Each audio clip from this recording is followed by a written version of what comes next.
Hi everybody, this is Diana, aka Pop Culture Diva 42, and this is an episode review for Vampire Diaries, Our Town. And I'm doing a review for this episode because it really impressed me. I think it's a return to form for Vampire Diaries because the first season so far has been, I won't say disappointing, but it's been pretty lackluster for me. Most of the problems that I have with the first season, I set aside for this episode. First of all, let me just talk about Klaus as a villain because I never really liked Klaus until this episode. I never really bought the efforts to humanize him that the writers have been trying to pull off until this episode, where I think he had two brilliant scenes for Klaus this week. First is the scene where he's talking to Tyler and he basically gives him the mission to kill Caroline, and Tyler is like, oh no, fuck no, I'm not gonna do that. And what is brilliant about this scene is not what Klaus is doing, but what he's not doing, because I think, Klaus knew all along that Tyler would obey him whether he wants to or not. Free will ain't a factor in this equation, and Klaus, by letting Tyler believe that Tyler actually is free of Klaus's control, Tyler was then free to go and boast to Caroline that, oh, I love you more than I love Klaus, and then in the end still perform Klaus's will. So again, first scene with Klaus and Tyler I think is brilliant because of how it proves how cunning Klaus actually is. And of course, the second scene I'm referring to pertaining to Klaus is the scene with him and Caroline right at the end. Speaking of Caroline, this episode I thought it was ironic that I watched this today, and today actually is my birthday, and me and Caroline kind of had something in common this week. I'm just saying that I kind of empathize with Caroline's funk on her birthday of thinking about where her life is going or where her unlife is going.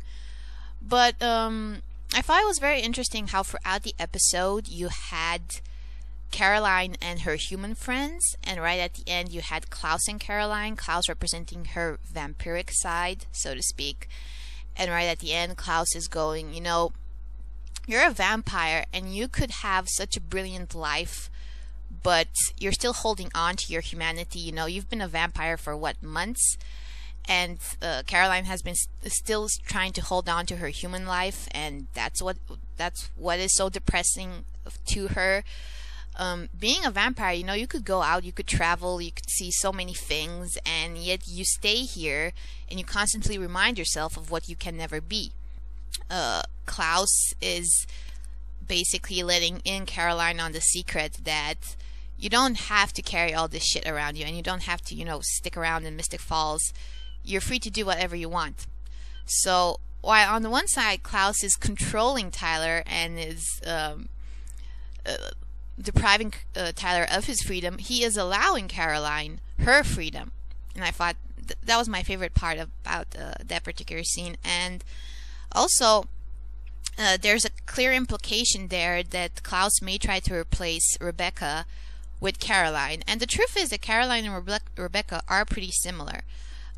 Not just physically, obviously, because they're both so tall and blonde and perfect, god damn it, but just as personality, I think they are pretty similar also. Other than that, of course, a big thing in the episode was the pissing match between Stefan and Klaus. I think there was a brilliant quote in this from Stefan at some point. How do you defeat a villain? By being a better villain. That's what Stefan says to Damon at some point. I think it's a great quote that kind of really lets you in on what Stefan's mentality is right now. And Stefan was pretty... I didn't really think he was so hardcore when he killed a couple of hybrids. I am kind of still disappointed by how easy it is to kill hybrids in this show after, building them up for so long. But when Stefan did kidnap Elena and basically called Klaus's bluff, I think that was pretty unexpected. At least I didn't expect Stefan to go straight to Elena. But what I didn't like after Klaus admitted defeat to Stefan, Elena survives the whole ordeal, and still, this is Elena. I really didn't like her in this. I really, really didn't like her this episode. I think just it seems so hypocritical to me for Elena to be like, oh, I don't want other people to get hurt. But after Stefan defeats Klaus and Klaus sends his hybrids out of town, Elena has a fit like, I can't believe you did this all just to defeat Klaus and you didn't care about me. Well, bitch, you don't care about yourself half the times. Like all the times that you placed yourself in danger for the sake of other people. And now when somebody else places you in danger, all of a sudden you have a fit. I just think that's pretty hypocritical of the character, and again, I'm so happy that finally somebody called Elena on her bullshit. Stop mind fucking your brother, and that was Bonnie. Unfortunately, Bonnie didn't go as far as I would have wanted her to go. I hate it. I hate it when Elena mind fucks her brother Jeremy into doing stuff that Elena wants him to do. I think that's terribly hypocritical. Nobody gives her the right to control other people's decisions. And again, there's another quote in this episode where Stefan says to Klaus at some point, friends don't take other friends' free will away. And you could apply that to family, family members don't take other family members' free will away. And that's exactly what Elena is doing. And Bonnie called her up on that bullshit.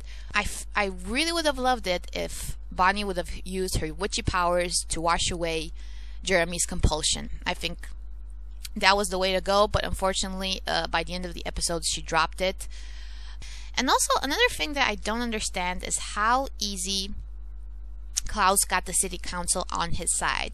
Because if you think about it, in the first season of Vampire Diaries, the whole city council was like in a crisis because there were just 2 vampires in the whole fucking town, and they're like, we have to kill these vampires.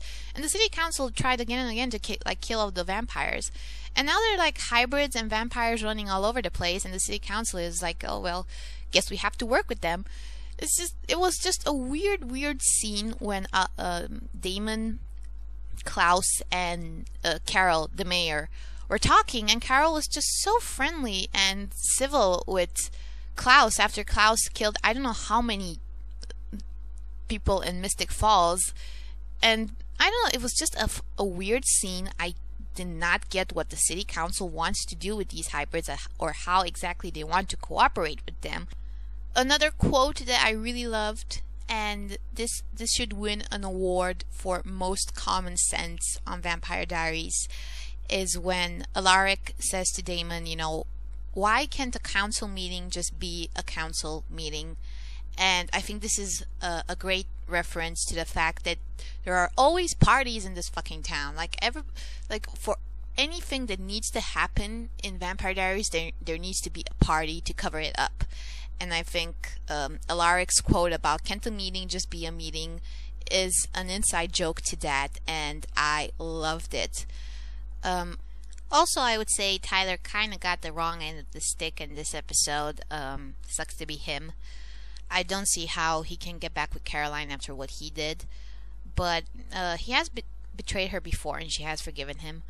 But if there is going to be a competition between Tyler and Klaus for Caroline's affections, at this point in time, I would say to Caroline, you better tap that British ass. You better get on the Klaus Express train to Whoopieville and enjoy it, and happy birthday.